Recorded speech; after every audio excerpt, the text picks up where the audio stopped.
piece up here is called I Was, and it's kind of hard to see, but the word I Was is a rune. The rune is right here in the tree, and I do some archery myself. I have my long bow that I love to take out and go shoot arrows, and I really enjoy it. There's just something very ancient feeling about it. My bow itself is a natural bow. It's made in the old way. There's no, manufacturer, machine-made components to it or anything like that. I wanted it and its arrows to be made, in a way that people back in medieval times or ancient times would have made it that way as well. But the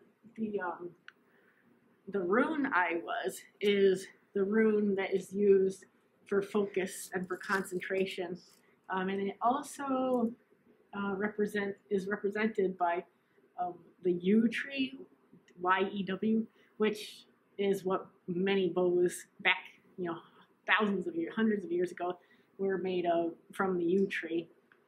And so I found it interesting that the rune for the yew was also the rune for focus, and it would have been the archer's rune,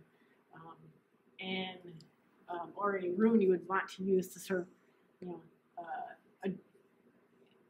draw in that kind of focus. But the rune, the I Was rune, is actually considered a feminine rune. It's the energy is a feminine energy. And so I thought it was very interesting that the rune associated with archery is associated with feminine energy.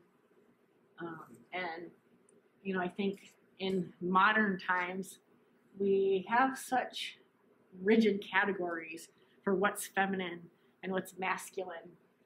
And so that's why I liked the idea of using that rune for a topic around what could be considered weaponry or hunting or, a pastime that is often viewed as masculine, because that's the gender energies. They should be intertwined. There shouldn't be, this sort of rigid separation that we have sort of cultivated in this culture. But I like to use characters and symbols and things like that sort of cross those boundaries, cross the cultural boundaries that we've made around gender and gender energies. Okay, so we are at the painting called Beltane. This painting is an expression of the celebration of Beltane, which is another pagan holiday. It shows a human in a romantic embrace with an otherworldly character. It's sort of like a tree man, and it represents the spiritual connection to the natural world, sort of being really entwined with nature, having no separation.